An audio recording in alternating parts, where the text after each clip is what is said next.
Thanks for dropping in. A couple weeks ago, I shared this twist lock trick box design. It's a 3D printed container with a hidden locking mechanism. These boxes are super customizable, with different size bases and different topper designs. There's even a Lulzbot Rocktopus topper that was posted on Thingiverse. I'll have a link to that in the video description. But these bases, even though they come in different sizes, are all pretty much the same. Let's fix that. First up is this Twisty Cone. This tapered base looks pretty cool, either right side up or upside down. Of all the designs I'm going to show today, this is definitely the easiest one to print. And it's a fairly quick print too. I think I'll store some treats in this one. The next one is the open frame. This base could be personalized either with photos or 3D printed inserts. I went with a Celtic knot design for this, which printed a lot more cleanly than I expected. Unfortunately, I can't say the same for the base itself, which gave me quite a lot of trouble.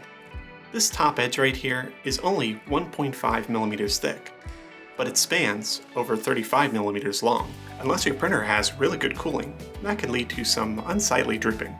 In a second test print, I loaded up on automatically generated supports. That solved the drooping, but I didn't like the cleanup work with removing tiny scraps of supports. Finally, I made a version with these custom supports that, with a little force, will pop right out. I'm going to share both the pre-supported and unsupported versions of this base, so you can use whichever one works best with your setup. Thanks to the open airflow, this design ended up being perfect for a little potpourri. Next up is the open twist. This base leaves its contents completely visible, which could make thwarting the secret lock even more enticing. Like the open frame, this design has several long bridging sections up at the top. But unlike that design, these sections aren't nearly as thin, and they printed just fine for me without any supports.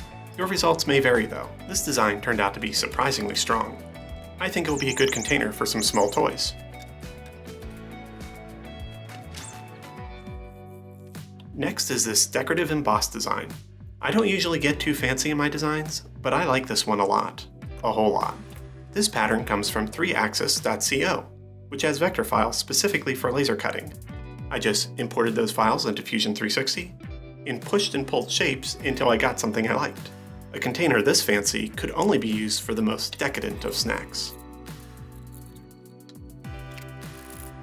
I have one more design, but it's not like the others.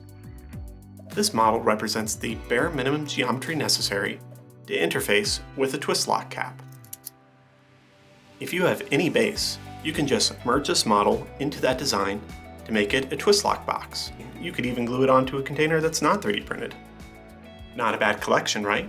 Let me know in the comments which designs you like, and if you have any ideas for bases that I should try out. Until next time, happy printing and thanks for stopping by.